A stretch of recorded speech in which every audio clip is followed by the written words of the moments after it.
देखो बेटा, हम लोग बात आज करेंगे linear equation in one variable. Linear equation समीकरण जिसको बोलते हैं। इक्वेशन मतलब हम क्या बोलते हैं, हम कहते हैं कि ये समीकरण है। समीकरण माने उसको बराबर किया जाएगा। लेकिन पहले हम देखते हैं कि लीनियर पॉलिनोमियल क्या होता है। तो लीनियर पॉलिनोमियल हम जिसको बोलते हैं वो क्या होता है, हम कहते हैं कि लीनियर पॉलिनोमियल है जिसकी डिग्री एक होती है, वेरिएबल एक होता है। तो आपको पता है कि ये कौन सा है, ये एक पॉलिनोमियल है। रादर ये बाइनोमियल है लेकिन उसको पॉलिनोमियल बोलते हैं। और इसकी डिग्री क्या है, 1 है, हाईएस्ट डिग्री।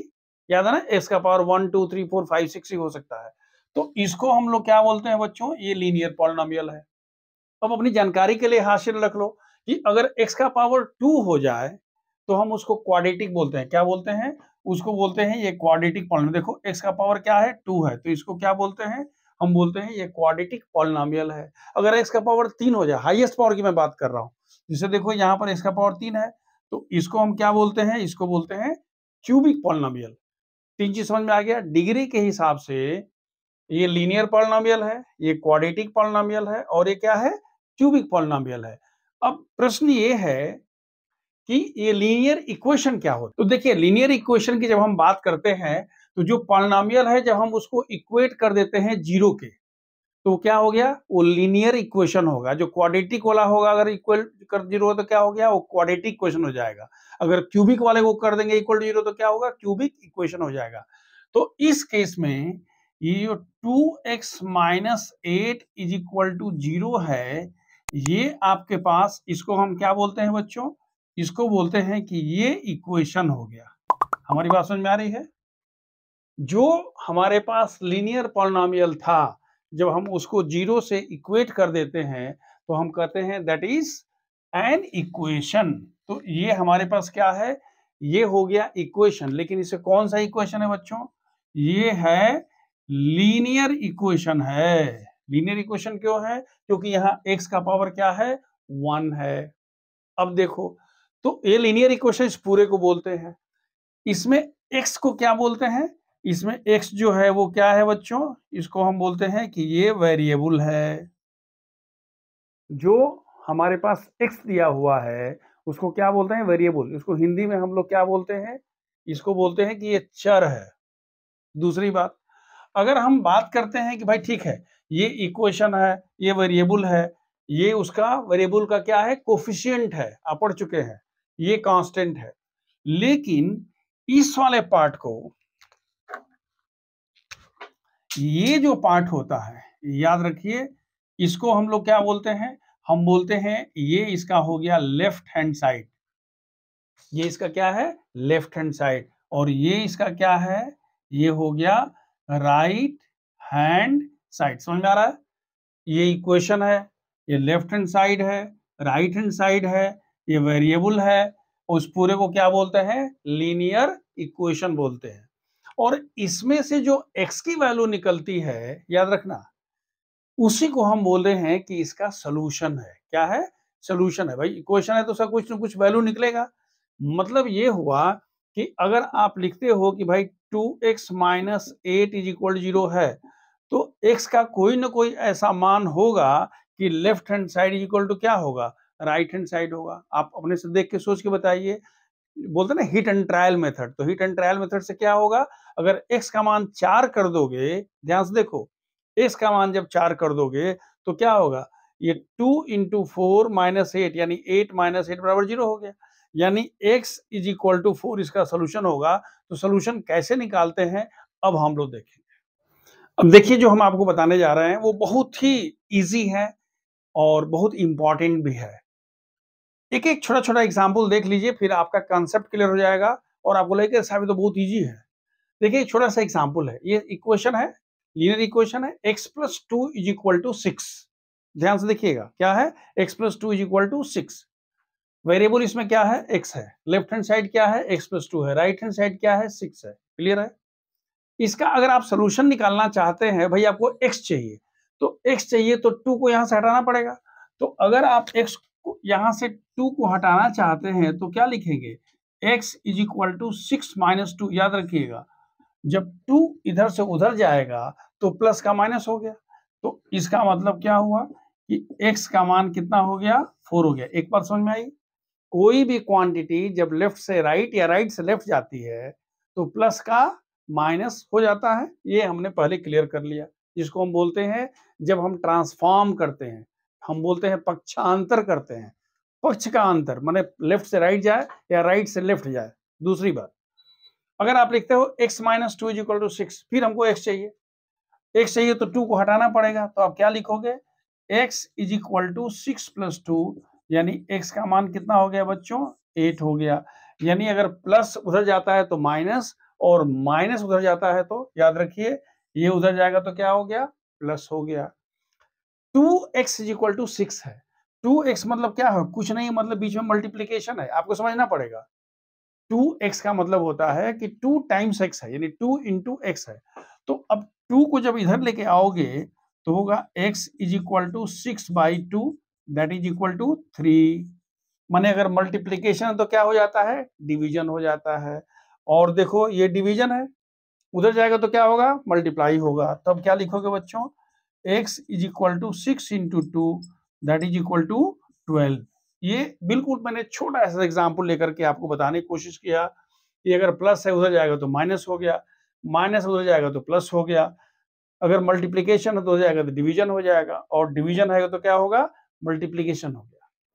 हमने ये सीख लिया कि अगर हम पक्षांतर करते हैं ट्रांसफॉर्म करते हैं तो प्लस दूसरे साइड में जाएगा तो माइनस, और माइनस अगर इधर से उधर जाएगा तो क्या होगा, देखिए प्लस का माइनस हुआ, माइनस का प्लस हुआ, मल्टीप्लीकेशन का डिवीजन हुआ, और डिवीजन का ऐसा नहीं है कि जब भी होगा तो इधर ही से होगा, ये इधर से उधर भी जा सकता है। मतलब जब भी ये अपना साइड बदलेगा तो उस केस में क्या होगा उल्टा हो जाएगा, क्या होगा प्लस का माइनस, माइनस का प्लस, मल्टीप्लीकेशन का डिवीजन और डिवीजन का मल्टीप्लीकेशन। एक छोटा सा एग्जाम्पल देखिए तो आपको समझ में आएगा। जैसे आप लिखते हो कि हमारे पास एक देखिए ये 2x minus 3 is equal to 6 minus x, ध्यान से देखिएगा मैं क्या लिख रहा हूं, 2x minus 3 is equal to 6 minus x। तो भाई हम क्या चाहेंगे, हम चाहेंगे कि भाई सब एक साथ हो जाए, वेरिएबल वाला एक साथ हो जाए। तो वेरिएबल वाला लाने के लिए हम बोले बेटा तू इधर आ जा, क्योंकि 2x यहाँ पर है, तो उस केस में क्या होगा ये इधर आएगा तो हम क्या लिखेंगे 2x प्लस x हो जाएगा।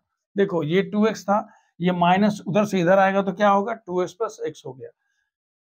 ये 3 उधर जाएगा तो क्या होगा 6, और जब उधर जाएगा ये वाला तो क्या होगा +3 हो गया। यानी क्या होगा 2x प्लस 1x कितना हुआ 3x इज इक्वल टू कितना हो गया बच्चों 9। याद रखना हमने दोनों एग्जाम्पल दे दिया कि इधर से उधर जाएगा उधर से इधर आएगा, अगर माइनस हो जाएगा तो प्लस हो गया, उधर से माइनस का तो प्लस हुआ, फिर दोनों को ऐड हुआ तो 3x इज इक्वल टू 9 हुआ। अब यहां से x का मान क्या होगा, it is 9 divide by 3 that is equal to 3। So this is how you solve a linear equation. देखिए आपके पास इक्वेशन है 8x plus 4 is equal to 3 times x minus 1 plus 7। इसको जब सिंप्लीफाई करोगे तो क्या लिखोगे 8x plus 4 is equal to 3 को अंदर लेके आइए तो आप क्या लिखोगे 3x माइनस 3 प्लस 7, यानी हो गया 8x plus 4 is equal to 3x plus 4। देखो 7 माइनस 3 इज इक्वल टू 4 हो गया। अच्छा देखो बड़ा बड़ा अच्छा हो गया, क्योंकि ये 4 कैंसिल हो गया, दोनों साइड में कुछ करने की जरूरत नहीं, उधर जाओगे तो अंत में खत्म हो जाएगा। इसको इधर लाओगे तो क्या होगा 8x minus 3x is equal 0, यानी 5x इज इक्वल 0, यानी x का मान 0/5 दैट इज इक्वल टू क्या हो गया 0। तो आंसर कितना निकला गया x का मान 0 निकला। अब जरा ध्यान से देखो x का मान 0 करने से ये left hand side right hand side बराबर है क्या, x का मान 0 करो तो 0 हो गया, लेफ्ट साइड में कितना होगा 4, x का मान 0 करोगे तो ये हो जाएगा -3 प्लस 7 इक्वल टू 4, यानी ये सही है। तो ऐसे हम वेरीफाई भी कर लेते हैं left hand side equal to right hand side. देखिए कि एक आपके पास इक्वेशन है 6x plus 1/3 plus 1 is equal to x minus 3/6। आप इसको जैसे भी चाहे कर सकते, कोई हार्ड एंड फास्ट रूल नहीं है, लेकिन हम कोशिश करते हैं कि इन दोनों का जो एलसीएम हो उसे सब में मल्टीप्लाई करते हैं, यानी हम कहते हैं मल्टीप्लाइंग सबको, ध्यान से देखिएगा, multiplying both the sides by 6 we get, क्या मिलता है बताओ 6x plus 1 divide by 3 into 6 plus 1 into 6 is equal to X minus 3/6 into 6 cancel, और 3 दूना के इस 2 से मल्टीप्लाई करो तो 6 और 2 से कितना होगा बच्चों 12x plus 2 plus 6 is equal to x minus 3। देखो 2 से मल्टीप्लाई करो, 6 दूना के 12, 1 से हो गया 2, ये हो गया 6, ये हो गया x माइनस 3। इसको इधर लेके आओ तो आप लिख सकते हो कि ये 12x माइनस x, देखो x इधर आएगा, इज इक्वल टू -3 माइनस 8। देखो ये 6 प्लस 2 कितना है 8, 8 उधर जाएगा तो क्या होगा -8, यानी आपने क्या कह दिया 11x is equal to -11, therefore x is equal to -11/11 that is equal to -1। x का मान आंसर कितना आ गया -1। -1 को इसमें रख कर देख सकते हो, -1 को रख के देखोगे तो left hand side should be equal to right hand side. देखिए क्वेश्चन दिया है सॉल्व, ये आपको सॉल्व करना है। 15y minus 4 minus 2y minus 9 plus 5y plus 6 is equal to 0। क्या करना है देखिए 15 से मल्टीप्लाई करिए तो हो जाएगा 15y माइनस 15 इंटू 4 कितना हुआ जी 60, माइनस 2y और माइनस माइनस प्लस ये कितना हो गया बच्चों 18 हो गया, प्लस ये कितना हो गया 5y और प्लस 6 5 कितना हो गया 30 इज इक्वल टू 0। अब देखिए हमारे पास कितना हो गया 15y plus 5y minus 2y, 1 2 3 सब एक साथ हो गया। फिर देखिए plus 30 plus 18 minus 60 is equal 0, ये और ये एक साथ हो गया। इसको देखिए कितना हो गया this is equal to 20y minus 2y plus यहां से देखिए कितना हो गया this is equal to 48 minus 60 is equal to 0। ये कितना हो गया बच्चों ये हो गया 18y, और इसका कितना हो गया देखिए इसका हो गया आपके पास 18 48 50, मतलब कितना हो गया -12 is equal to 0, therefore 18y is equal to 12, therefore y is equal to 12/18। Divide करोगे तो कितना होगा 6 दूना के 12 6 3 18, तो y का मान कितना हो गया 2/3। क्या हमने किया सिंपल मल्टीप्लिकेशन कर दिया, सभी y को एक साथ ले लिया, सभी न्यूमरल्स को एक साथ ले लिया, चिन्ह के साथ उनको जोड़ दिया, सिंप्लीफाई करके लाए 18y इज इक्वल टू 12 हो गया, y का मान 12/18 that is equal to 2/3।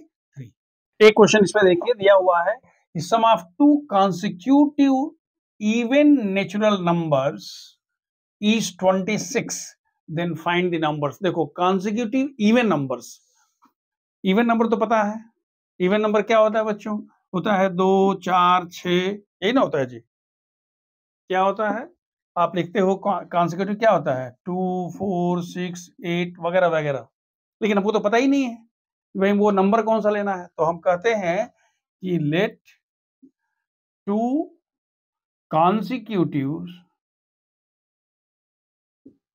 Natural numbers, याद रखिएगा आपको कॉन्सिक्यूटिव नेचुरल नंबर्स चाहिए, नेचुरल नंबर्स आर क्या क्या होगा, क्या होता है दोनों का डिफरेंस 2 का होता है, are n and n plus 2, बस ध्यान यही रखना है, असली चीज यही है। दो इवन कॉन्सिक्यूटिव जो नेचुरल नंबर्स होंगे उसका डिफरेंस 2 का होगा, इस तरह से ऑड भी 2 ही का होगा, जैसे 2 4 6 8, ऑड भी लेंगे तो 1 3 5 7 हमेशा 2 का डिफरेंस होता है, लेकिन क्वेश्चन क्या दिया है कि इन दोनों का सम जो है वो 26 है, तो आप क्या लिखोगे अकॉर्डिंग टू द क्वेश्चन क्या दिया है बच्चों n plus 2 is equal to 26, यही तो लीनियर इक्वेशन है, पहला नंबर प्लस दूसरा नंबर का सम कितना है 26। अब इसको सिंप्लीफाई करो तो n प्लस n कितना हो गया 2n plus 2 is equal to 26, therefore 2n is equal to 26 minus 2, यानी 2n इज इक्वल टू 24। अगर 2n इज इक्वल टू 24 हो गया तो क्या लिखोगे देखो 2n इज इक्वल टू 24, तो n का मान क्या होगा बच्चों? 24/2, that is equal to how much? 12। लेकिन हमारे पास नंबर्स क्या क्या थे? आप कहते हो n का मान 12 है, तो दूसरा नंबर क्या होगा? n plus 2 is equal to 12 plus 2 is equal to 14। So answer क्या हो गया? 12 हो गया और 14 हो गया। ये दोनों कॉन्सिक्यूटिव ये नंबर्स है। अब मिला लो कि सही है कि गलत है। सही क्यों है? क्योंकि दोनों का सम कितना है? 26 होगा। 12 plus 14 is equal to 26। I hope it is clear. तो इस तरह से हमने टू द पॉइंट जो लीनियर इक्वेशन वन वेरिएबल है हमने बता दिया। हम डिटेल चर्चा करेंगे एनसीईआरटी किताब के एक एक क्वेश्चन को हम अलग से वीडियो भेजेंगे, और बाकी जितनी भी किताबें हैं, कोई भी किताब का कोई भी क्वेश्चन हम लोग बियॉन्ड एनसीईआरटी देखेंगे। अगर आपने ये मेरा चैनल नहीं सब्सक्राइब किया है तो इसको सब्सक्राइब कर लीजिए, लाइक करिए, और अगर कोई डाउट होता है तो नीचे आप कमेंट बॉक्स में लिख दीजिए, हम उस क्वेश्चन को लेकर के और सॉल्व करेंगे। Wish you all the best. God bless.